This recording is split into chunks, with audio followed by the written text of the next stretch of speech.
once inside,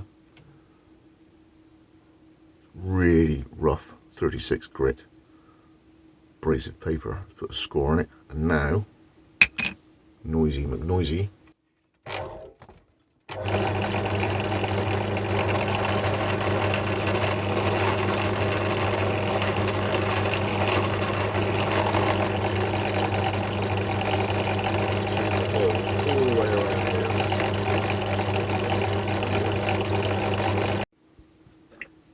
once it was drilled, you can use different size drill bits, but I have this set with about a 2mm. So make sure that you're not going to be going near an edge, so there's no chance you could ever uncover one of the holes at some point if you've overground it.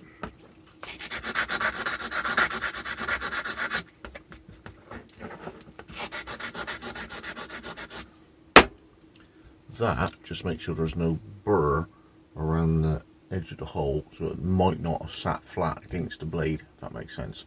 So I've took the tops off, so there's no chance of a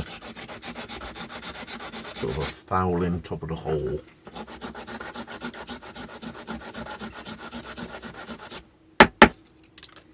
And then everything, the pins, scales, and the blade gets cleaned off with acetone and then left to dry, evaporate.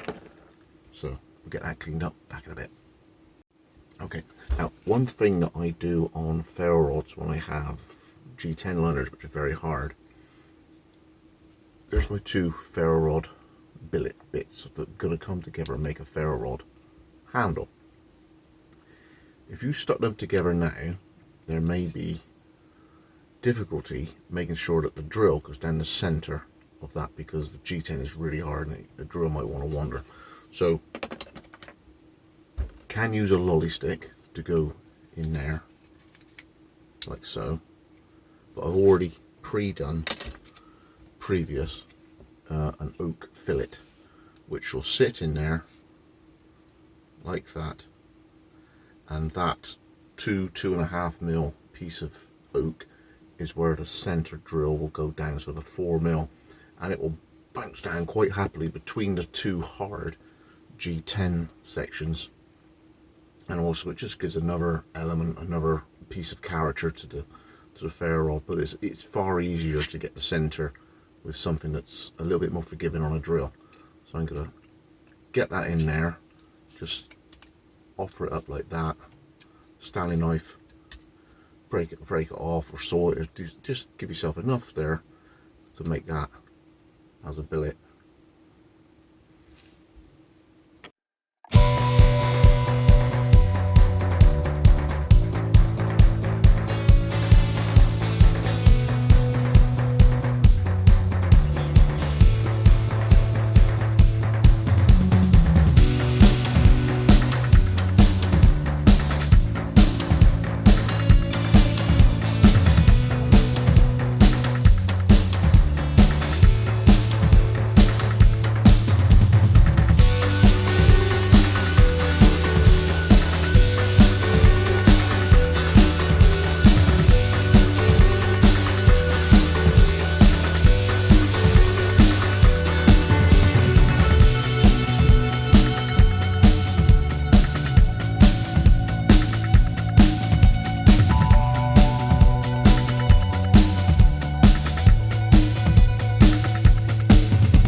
Okay, so that's the stage left at now for the epoxy to set, cure.